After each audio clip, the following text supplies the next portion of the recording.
comedy, Alice. You busy? No, you want to dance?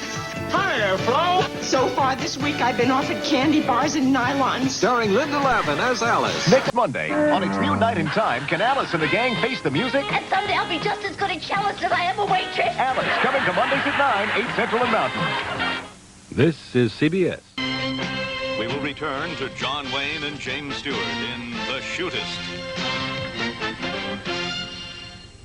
Sunday, it's 60 Minutes. Then, Archie Bunker's Place adds a restaurant, but... We are broke! And on One Day at a Time, the newlyweds move in, and the honeymoon is really over. Next, You're fired! Alice has to outflow Flo. Then, on the Jeffersons, All right, I'm gonna blast the first person who takes a step toward me. the killer rabbit attacks. Next, Trapper John and Gonzo risk their jobs by hiring a nurse who's an ex-con. Great entertainment, Sunday. Tomorrow on CBS.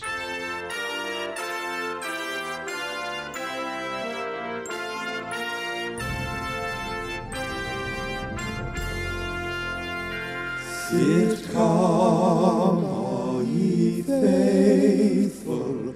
A Christmas podcast special, where for the third time I discuss 25 Christmas sitcom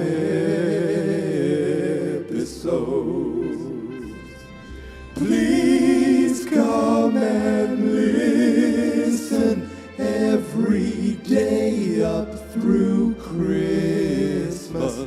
I'm sure we'll feature Jeannie, the Tanners, and Nell Harper, Chandler, Big Mr. Roper. It will be dynamite. We'll definitely feature a character who says dynamite.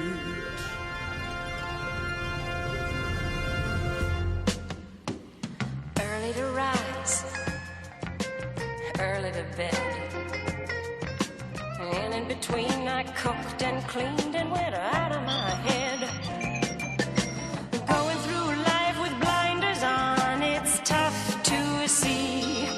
I had to get up, get out from under and look for me. There's a new girl in town and she's feeling good. Happy Sunday, everybody, and welcome back to Sitcom, are ye faithful?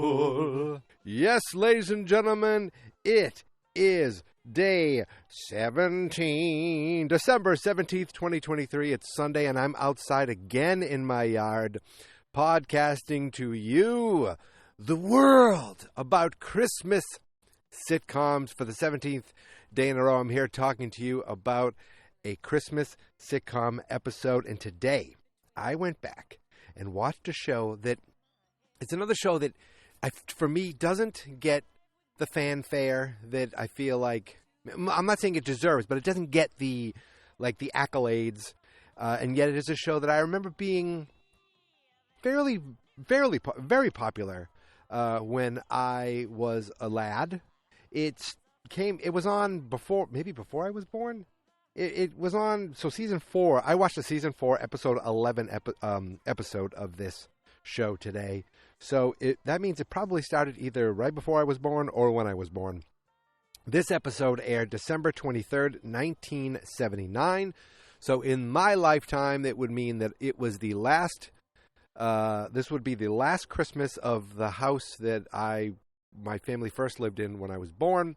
And right before, maybe weeks before, we moved in to the house that I basically grew up in. The house that I was in up all the way through, when I turned from a boy to a man, back into a man-child, all within the range of that house before I got married. By the way, the show I'm talking about, Alice. There's a new girl in town. Every time I say Alice, I feel like I have to sing the song.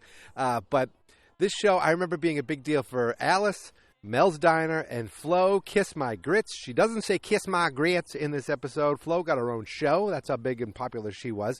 Oh, my God. Sorry. Right now, as I'm talking to you, there's a turkey. I can see him in the woods. He's waddling along. He seems to be alone, but they're never alone. There's this, like, gang of turkeys that are in our neighborhood. There are 5 of them. And they're brazen. They're always walking around. I think oh no, there's definitely more than one. I think it's the gang of 5. Yeah. But they're walking away. They know they're on my turf. And when I'm here talking sitcoms, I don't need no turkeys around here. Yeah, keep walking. Keep walking, guys. Yeah. Ooh, I think one of them noticed me. No problem here. No problem here, sir. So it was a big deal. Flo went on and had her own show. And I think I also loved it because there was a character on it named Mel, and that's my dad's name. And I don't know if I knew a lot of Mels. I knew my grandfather. I knew my father. And thank God my father didn't name me Melvin or my brother Melvin. But no offense, Dad. You wear it well. But, maybe in the 80s there weren't a lot of Melvins growing up. But Mel and Mel's Diner, Vic Tayback, and kind of reminded me of my grandfather a little, like the face, and my dad. They weren't like, maybe I thought all Mels looked like this, but it was a show. Alice was a show that was based on a movie. I don't know if the movie was based on a book or anything like that, but it was like, what, Alice doesn't live here anymore, and it's kind of similar situation where a woman's a widow, and she and her son move across the country and work at a diner. And work at Mel's Diner. And what I didn't realize until this morning, until I looked it up, is that Vic Tayback played Mel in the movie and in the TV show. Now, to me, it's just a TV show. Like, there's no connection to the movie at all. Like, some TV shows are, so connected to the movie. Like, you think the movie, oh, yeah, and they made a TV show about it that was pretty popular. But for me, now I don't know, maybe in the 70s it was different, but for me, seeing Alice I just saw Alice as its own thing. Linda Lavin, didn't she sing the theme song? There's a new girl in town. Sorry, I can't help myself. But there was a Flo in the show. I don't know if there was a Vera who was really kind of a nincompoop. I don't know what else to call her, but she was the comic relief out of all of the waitresses. So that's the basis of a show. A widow moves across the country, becomes a waitress at a diner, starting a new life. She's the new girl in town, and she's feeling good. And she's supporting her son. She's a single mom, and she's around some colorful characters like Flo, Vera, and Mel. Kiss My Grits, Flo, but she didn't say it in this episode. But she did get very horny in this episode, and she did make out with some random truckers. So we got that out of her at least. The basis of this episode, it is Christmas time, and things are tight. Money's going, prices are more expensive than ever. And this is 44 years ago. They're talking about price hikes and everything. Some things do not change.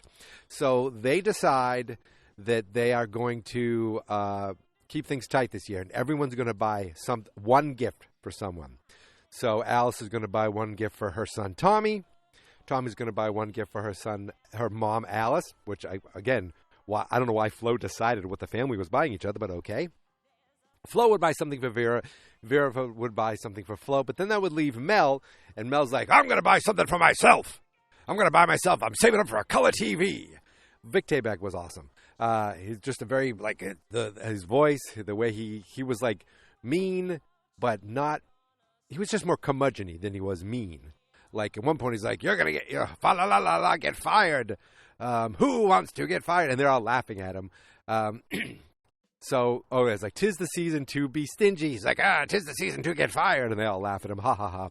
But he's basically going to buy something for himself, I guess, because he's going to be alone on Christmas. His girlfriend, I think they said, was going to spend time with her parents instead of him. He's like, can you believe it? And they're like, yeah, we can believe it. We can believe it, Mel. So this... it's funny, when I looked up, I was like, wow, this kind of reminds me of Emmett Otter's Jug Band Christmas, because they're each buying something for each other, and they have to sacrifice something for each other to buy something for each other. And then I realized, it all goes back to O. Henry's gift of the Magi, which this is all based on, which of course this episode's called the Mel the Magi. So they're kind of, they know that what they're doing with this. So what happens is, because money is tight, apparently being a waitress in a diner isn't enough to, support lots of gifts, and maybe Mel doesn't pay them enough also. It's kind of Mel comes through at the end, but at the same time, maybe Mel paid them a little more so they don't have to do what they did. Everyone ends up selling something so they can buy something for each other. So we first find out that Tommy sells his guitar so he can buy his mom a silver cream tray, like a creamer that she can have with her silver coffee pot. But then we find out that Alice buys a guitar case for the kid who just sold his guitar to buy the creamer. And what does she sell? Her silver coffee pot, the very same thing that Tommy bought the creamer for. Then, it doesn't end there. We find out that Vera sold her record player so that she could buy a nice frame for Flo's favorite black velvet photo painting of Johnny Cash. Well, guess what, ladies and gentlemen? Guess what? Flo sold that very painting so she could buy what? She could buy Vera paintings. I mean, she could buy Vera records. Records that she can't play anymore because she just sold her friggin' record player. Oh my goodness gracious. And who finds all this out? I think what's the guy's name? Henry? Which I think is just funny. There's a character on the show. I remember this actor, and I don't know if he is there all the time, but he just kind of he definitely was on the show. I would say he was on the show more than once, but he was best known for a Mad World. I mean, this is like a character actor who's been in all kinds of things. I don't know how many episodes of Alice he was on, but damn it, I'm going to find out right now. Beep, beep, beep, beep. We're going back on IMDb. He was on an episode of MacGyver. He was a regular, basically. Not a semi-regular. He was in 82 episodes of Alice, which ran for 202 episodes, ladies and gentlemen. So that's why I tell you, it was a big deal, even though I don't feel like it gets the accolades today that it would have, maybe 20 years ago. So he hears all this, and he kind of talks like this, not quite like Woody Allen, but kind of like, that's the way he's just a very quiet man. And but he's excited because his girlfriend or his partner is angry because he left her hanging with Christmas lights, so he's spending Christmas alone. So he's going to spend Christmas with all of them too. And he ends up talking to Mel, and ends up kind of explaining everything that happens. And instead of Mel going, "Oh no, this is a disaster that everyone sold everything to buy something for everyone," Mel goes, "Ha ha ha! This is going to be a great Christmas." So you think Mel's going to be kind of mean about it. In fact, he didn't want to have the party at the diner at all. They decided they're all going to have a party at the diner. He didn't want it all because he ends up doing all the work and paying for everything. They said, "Nope, we'll provide the food, we'll do the cooking. All you have to do is get the tree." He gets the tree, and also staying with them are a couple truckers who are just kind of stranded there through New Year's. So Flo's excited because she is horned up for both of these guys, and at least she gets her meat hooks on one of them. So they're hanging out too. And I mean, if you're Tommy, you're like, "Oh, I get to spend my Christmas Eve at a diner? Okay, I guess that's cool." But at least he gets to spend it with his mom and his mom's friends. So there's that. Christmas Eve comes, and they kind of start planting these seeds. It's like Chekhov's electrical wiring. Don't introduce the electrical wiring in the first act if it doesn't come into play in the third act. And what happens at the diner on Christmas Eve? They talk about a burglar alarm goes off, and they're like, "Oh, Mel's cheap, and he's doing the wiring himself." Then that's why the burglar alarm went off. And then on Christmas Eve, they plug in the Christmas tree, and boom, all the wiring goes out, and the tree goes out, and all the lights go out there in the pitch dark. They're trying to make the best of it, singing Christmas carols. And Mel's like, "I'm not standing with this." So he gets on the phone. He's yelling at electricians, trying to get electricians. And finally he's like, "I'm leaving. I can't do this anymore. I'm out of here." So he leaves. And then this guy shows up. He's like, "Hey, I heard you needed help." He's dressed up completely as Santa. He's like, "I'm here to help you. I know you need help." "Oh, great. Come on in the back." and you can help us out. So Vera assumes this is the real Santa Claus. This is where I said Vera has like the mind of a child in this episode. Maybe she always does. I know she was silly, and she's supposed to be like the ditz, and that was very much a thing in those older sitcoms where you had the one real ditzy ditz, and she was there. And she was very funny. She's talking to Santa, and she's like explaining to him, like, when I was back in the 50s, I was supposed to get a Barbie doll, but I got a glove. And I think this kid down the street who has a similar name to me, he might have got the Barbie. Do you think you made that mistake? And the guy's like, lady, I think you had too much eggnog. And he's just fixing the wiring. And she's like, you know what? Actually, Vera, I could have made that mistake. That could have happened. She's like, oh, thank you. Because she realized she's talking to the real Santa. So this guy comes out and goes, ho, ho, ho, everybody, the lights are back on. He fixes everything. He goes, here's my bill. He puts it in the order. You know that round thing that diners have where you put the slip in and they spin them around? He put it there. He goes, I'll leave this here, and I'll let myself out through the back. Merry Christmas. So they go out the back, and then Tommy's like, well, now the lights are on. Let's get the gifts open. So he goes out in the back, and all the gifts are gone. And like, oh my God, all the gifts are gone. I knew it. That's Santa. He's a thief. He's a thief. So, and Vera's like, no, Santa wouldn't steal from us. Vera calls the cops, and she knows the cops. She goes, I know I'm not supposed to bother you at work, but this is official business. And she starts explaining we were robbed by a man in a red suit with a cherry nose and a white beard. Yes, I know who I'm explaining, who I'm describing, but that's him. That's who stole it. So the cops start bringing in a few Santa Clauses. They're like, well, it wasn't us. They're like, oh, come on, why don't you stay and have Christmas with us? Fine, okay. Then they're bringing a third Santa Claus, and they're like, those are our gifts. We found him. But it wasn't the guy that we saw before. It was Mel. Mel dressed as Santa. Like, what are you doing, Mel? Why'd you take the gifts? I wasn't stealing the gifts. I was trying to surprise you all. So he hands all the gifts out, and Tommy opens his guitar case that his mom got him, and his guitar is back. Then Alice opens up her gift and finds that she's got the creamer and the silver coffee pot. Flo opens up her gift and she sees a frame, and what's inside the frame? Freaking Johnny Cash painting. And last but not least, Vera got her record player back, and now she has new records to play with it, to use on it. Mel went and bought all the gifts that they hawked at the pawn shop. This pawn shop must be like, they must make all this money on local waitresses. He went and got it all back so they could all have all their things together. And they're like, oh, Mel, you're the best. He's like, yes, I am, aren't I? And they're like, well, then who was that? That other guy didn't steal it? No. Well, I don't know. Who was it? Maybe there's something on his bill that gives us a clue. They open the bill, and it says, no charge, Merry Christmas. And Vera thought, oh, my God, it really is Santa. And she's got a big smile on her face. And it was one of those Christmas little magical things. And that's the end of the episode.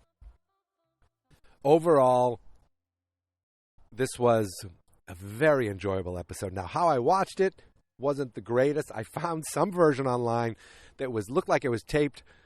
Looks like it was digitized off of VHS, off of someone recording it off an old TNN. The Nashville Network. I think before it became the National Network. Remember they tried that? Do you guys remember the Nashville Network? Then it became the National Network. Then it became Spike. And then it just went away. I don't think it's anything now. But it was an old TNN transfer that let's just say I found, okay? Because I went to Apple and it was like, you have to buy the whole season. I'm like, what now? Or Google. One of them was like, you had to buy the whole season. I said, I'm interested in watching this. I'm not that interested. So, but I was able to, still watch it, still enjoy it. It just was like watching, a very old, bad copy of it. But it didn't take away from the magical Christmas magistry. I don't know if magistry is the right word, but magic is the right word. And it was definitely some Christmas magic, some holiday cheer.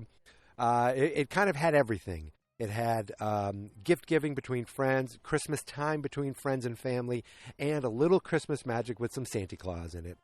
All in all, big win for watching this episode. I'm very pleased that I did, and I am very, I had Alice written down, and I was like, okay, it's got to be on Tubi, it's got to be on Pluto, it's got to be on Freevee, it's got to be on something. Nope. But I am I'm tickled. I'm Christmas tickled. I don't even know if that makes sense. And now I'm starting to get cold. Folks, it is chilly out here again. Still no snow on the ground, but I'm got to blow into my hand because it's so cold. Just to give you a quick update, Charlie Brown Christmas that we went to yesterday, that was so much fun. So much fun. It was, I feel like they added some Christmas carols in there because they needed to lengthen this out to like over an hour. There was a little intermission, maybe about an hour and 20 minutes total. The guy who played Snoopy was flipping and doing jumps and all these kind of things really good. Like the dancing was good. The music was good. And they tied it into the cartoon, like with the characters and even the band were the characters in the show. Like the guy playing the piano was Schroeder, guy playing the bass was Pigpen, and I think Peppermint Patty was on the drums. So all in all, if you like Charlie Brown and Charlie Brown Christmas, this was a lot of fun, and we were able to bring my our friend's daughter. She had a good time. She is 9 or 10 or in that range, and what was kind of cool is, like, again, this is the magic of Christmas. So my mother loves to knit and crochet and stuff, and she's really good at it. And someone got her this little kit.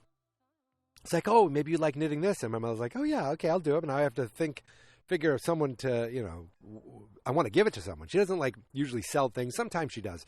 But mostly she likes to just knit things and give them away. So this little kit was a Charlie Brown and a Snoopy. And at the same time, we're like, oh, well, you know what? We're going to see a Charlie Brown Christmas. And it just worked out perfectly. My mother was able to give these little dolls to our friend's daughter. She brought them with her in a little purse to the show. So it was all in all just a wonderful Christmas day. And then it ended with a Friendly's, dinner at Friendly's. If you don't know Friendly's, it's an ice cream burger place that when I was a kid were all over the place. Now there's like one in our area. But I wonder if Friendly's ice cream is still sold all over the place. I still feel like it's a Northeastern thing. I don't know. But I got a burger and I got ice cream. So all in all, complete win for a day. For yesterday. Very Christmassy this weekend with the lights on Friday night, the Christmas show yesterday. And today, nothing special except talking Christmas sitcoms with you. So that's it. I am done. I want to thank you for listening and subscribing. You can find me on Twitter, Instagram, Threads, and Mastodon.social at Geek Mentality. You can find me on Facebook. It's Fans Not Experts. And the website is fansnotexperts.com. And I'm also on Blue Sky if you're on there, Mikey-C. Or if you search Geek Mentality, I think you'll find it there too. And that is it. We are gearing up, folks. We are now, well, as of tomorrow, it'll be 1 week left. Wow, that is wild. Wild and wacky. But I'm looking forward to getting some guests on the show this week. I'm trying to line up and schedule the days and get the shows and the episodes in order. And I am pretty sure we are in a good space and a good place to get that all squared away. So look forward to me with some very special Geek Mentality regulars showing up very soon. But until then, I hope you have a wonderful Sunday, everybody. Thank you for listening. Thank you for subscribing. And there's a new girl in town. I had to say it one more last time. Here is my theme song. This is my podcast. I made it. Geek Mentality's what I named it. And I think you should listen and subscribe. 'Cause I'm kinda funny and awesome. I think that I'm worth your time. And I'm kinda handsome. My mom says, please listen and please subscribe. At least listen to this episode. Fans Not Experts.